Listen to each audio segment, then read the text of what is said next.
اللہ کے محبوب علیہ الصلوۃ والسلام نے جو ہے وہ ذکر فرمایا، الا اخبرکم باہل الجنہ، میں تمہیں اہل جنت کے بارے میں خبر نہ دوں؟ تو ظاہر ہے صحابہ نے جھولیاں پھیلا دیں اور عرض گزار ہوئے کہ ضرور ارشاد فرمائیے، چونکہ ان کو یہ آرزو تھی کہ ہم اہل جنت سے ہو جائیں اور دوزخ سے اللہ کی پناہ مانگتے تھے۔ اور یہ بات ذہن میں رکھیے گا کہ دوزخ اللہ کی رضا کا مظہر ہے، جنت اللہ کی رضا کا مظہر ہے اور دوزخ اللہ کے قہر و غضب کا مظہر ہے۔ مطلب کیا؟ اللہ جس سے راضی ہوگا اس کو جنت عطا کرے گا اور جس سے ناراض ہوگا اس کو جہنم میں ڈال دے گا۔ تو جنت کی طلب کرنا یہ اللہ کی رضا مانگنا ہے، اس کی خوشنودی طلب کرنا ہے، اور دوزخ سے پناہ طلب کرنا یہ اللہ جل شانہ کے قہر و غضب سے پناہ طلب کرنا ہے اور اس کی امان مانگنا ہے۔ تو اس لیے ہمیں جنت مانگنے کا حکم دیا گیا، دوزخ سے پناہ مانگنے کی تلقین کی گئی، اور میرے اور آپ کے آقا و مولا نے اپنے غلاموں سے کہا کہ جب بھی اللہ سے مانگو تو جنت الفردوس مانگو، یہ جنت کا اعلیٰ درجہ ہے۔ تو اللہ ہم سب کو جنت کے اعلیٰ مرتبے عطا کرے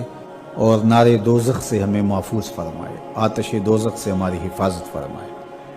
تو ہر صحابی کی یہ آرزو تھی، تمنا تھی کہ ہم جنت کے مستحق ٹھہریں۔ تو فرمایا کہ الا اخبرکم باہل الجنہ، میں تمہیں اہل جنت کے بارے میں خبر نہ دوں؟ تو پھر ارشاد فرمایا الضعفاء المظلومون، جو کمزور ہیں اور مظلوم ہیں وہ اہل جنت ہیں، ایمان کی شرط کے ساتھ۔ جو مسلمان کمزور ہیں، ظلم و ستم سہتے ہیں، تو آقا کریم نے فرمایا کہ وہ اہل جنت ہیں، چونکہ بہت سارے ان کے گناہ، ان کا کفارہ ان پر ہونے والے ظلم بن جاتے ہیں۔ تو اسی طرح مسلمان جب ظلم اور جبر سہتا ہے تو یہ اللہ جل شانہ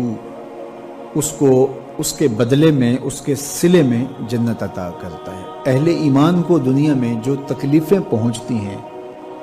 تو ان تکلیفوں کے بدلے میں ان کو اجر دیا جاتا ہے، حتیٰ کہ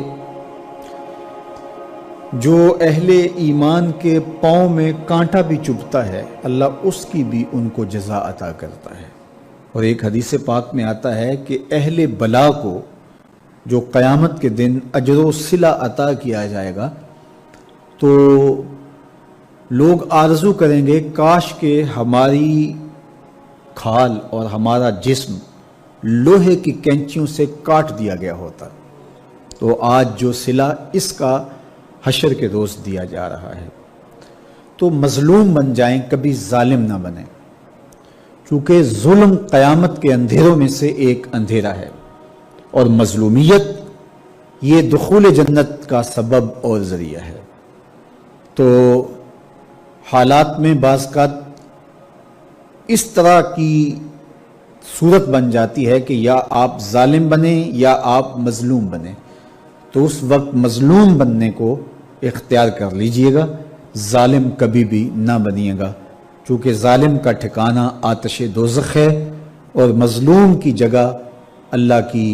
جنت ہے۔ تو اللہ کے محبوب علیہ السلام نے فرمایا الضعفاء المظلومون، جو مظلوم کمزور لوگ ہیں وہ اہل جنت میں سے ہیں۔ اب کشمیر کے مظلوم لوگ، فلسطین کے اندر جبر کی چکی میں پسنے والے، اور شام کے مظلوم مسلمان ایک طرف تو اذیتوں میں مبتلا ہیں اور دل دکھتا ہے، اور دوسری طرف وہ مبارک کے مستحق ہیں کہ انہیں اس ظلم کے صلے میں اللہ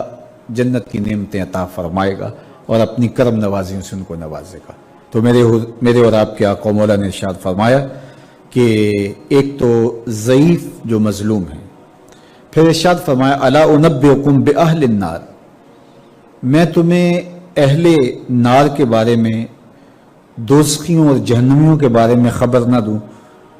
تو پھر خود ارشاد فرمایا کل جازری، ہر شخص جو اترا کر چلتا ہے، سرکش ہے، اور عقول اور شروب لکھا ہے اس کی شرح کے اندر، جازری کی تشریح کے اندر، ہر وقت کھاتا پیتا رہتا ہے،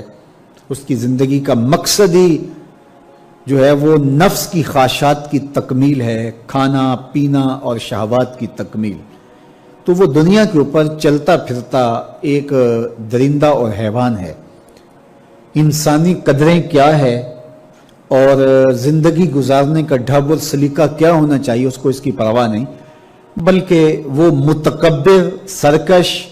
اور ہر وقت جو ہے وہ عیش و عشرت کی زندگی بسر کرنے والا جازری۔ تو کہا کہ یہ اہل دوزخ سے ہے۔ پھر فرمایا الا اخبرکم بخیارکم، میں تمہیں خبر نہ دوں جو تم میں سب سے زیادہ بہتر ہیں۔ تو پھر جھولیاں پھیل گئیں، تو فرمایا کہ بخیارکم محاسنکم اخلاقاً، فرمایا کہ تم میں سے سب سے اچھے وہ ہیں کہ جو اچھے اخلاق کے حامل ہیں، جن کا خلق اچھا ہے، جن کے رویے خوبصورت ہیں، لوگوں سے جو اچھے انداز سے بات کرتے ہیں، اچھے انداز سے پیش آتے ہیں، اور ان کا طرز زندگی خوبصورت ہے۔ تو اچھے اخلاق کا حامل ہونا یہ اچھے ہونے کا ثبوت اور دلیل ہے۔ اور پھر آقا کریم علیہ السلام نے فرمایا الا انبئکم بشرارکم، میں تم میں سے جو شریر ترین لوگ ہیں ان کی خبر دوں، السرسارون المتشدقون المتفہقون، تین چیزیں حضور نے ارشاد فرمائی، سرسارون اور متشدقون۔ سرسارون ان کو کہتے ہیں کہ جو اپنی گفتگو کو کسی مجلس میں جب جائیں تو اس قدر وہ مجلس میں گفتگو کرنے لگ جاتے ہیں کہ کسی اور کو موقع ہی نہیں دیتے، اور یہ وجہ تکبر ہوتا ہے۔ کچھ لوگ تو ایسے ہوتے ہیں کہ بیچارے اپنی بات پوری کرنا چاہیں تو ان کی بات پوری ہو نہیں پاتی، ان سے بات سمٹی نہیں جاتی، یہ ایک ان کی کمزوری ہوتی ہے۔ لیکن کچھ لوگ کبھی ادھر کی کبھی ادھر کی، کسی اور کو بولنے کا موقع ہی نہیں دیتے، تو وہ ہمیشہ بولتے رہتے ہیں، اور یہ تکبر کی وجہ سے جس طرح اپنے آپ کو عقل کل سمجھتے ہیں، اور ایسے لوگ آپ معاشرے میں دیکھتے ہیں۔ علماء نے کہا کہ اس سے وہ لوگ خارج ہیں کہ جن کو خاص طور پہ مدعو کیا گیا ہو کسی موضوع پہ بات کرنے کے لیے، اور سارے لوگ خاموش بیٹھ کے سنیں اور وہ بات کریں۔ تو کسی سے بوڑھا بزرگ تھا، کوئی دانشور تھا، اسی طرح علماء کو بلایا جاتا ہے تو ان کو کہا جاتا ہے ہمیں کوئی نصیحت کیجئے، تو وہ بات کرتے ہیں، تو لوگ از خود ان کو سننے کے لیے آمادہ ہوتے ہیں اور تیار ہو کے بیٹھے ہوتے ہیں، تو وہ آدھا گھنٹہ پونا گھنٹہ وہی بولتے رہتے ہیں۔ تو کہا اس میں وہ شامل نہیں ہے۔ یہ وہ لوگ ہیں کہ جب مجلس ہو رہی ہو تو سب لوگوں کو برابر بولنے کا حق ہوتا ہے، اور کچھ لوگ تکبر کی وجہ سے بولتے ہی رہتے ہیں، اور وہ سمجھتے ہیں کہ بس مجھے ہی حق ہے بولنے کا، اور وہ کسی کو موقع نہیں دیتے، اور کوئی بولے تو پھر اس کی بات کاٹ کے بولنے لگ جاتے ہیں۔ اور اسی طرح جو ہے جب بولتے ہیں جو ہے وہ ان کا ایک وصف یہ بتایا گیا کہ المتشدقون المتفہقون، کہ وہ باتوں کو جو ہے وہ زبان کو منہ میں پھیر پھیر کے، ایک روایت میں آتا ہے جس طرح وہ گائے زبان منہ میں پھیرتی ہے، اس طرح وہ منہ میں زبان پھیر پھیر کے، لفظ تراش تراش کے، اور منہ کو ٹیڑھا ٹیڑھا کر کے بات کرتے ہیں، اور وہ مشکل سے مشکل لفظ بول کے، غریب سے غریب الفاظ، اجنبی الفاظ بول کر کے، اور اصطلاحات بول کر کے لوگوں پر اپنے علم کا، اپنی بلاغت کا روب جمانے کے چکر میں لگے رہتے ہیں۔ تو مقصود گفتگو سے معافی ضمیر کا اظہار ہے، کسی تک اپنی بات پہنچانا ہے۔ اگر کوئی شخص نکھری اور ستھری ہوئی زبان کا حامل ہو، وہ الگ بات ہے، ظاہر ہے وہ بولے گا تو اس کی گفتگو ہی خوبصورت ہوگی، اس میں اس کو تکلف نہیں کرنا پڑے گا، خود بخود الفاظ، تراکیب اس کے پیچھے بھاگتی رہیں گی اور وہ خوبصورت کلام کرنے کا عادی ہے اور وہ کرتا رہے گا. وہ تو ایک امر آخر ہے. لیکن یہاں وہ لوگ مراد ہیں کہ جو خام خواہ کا تکلف کرتے ہیں اور زبان کو بل دے دے کے اور منہ بگاڑ بگاڑ کے مشکل لفظ بول کے اصطلاحات بول کے لوگوں پر اپنے علم کا روب جمانے کے لیے کہ میں بڑا بلیغ ہوں اور بڑا فصیح ہوں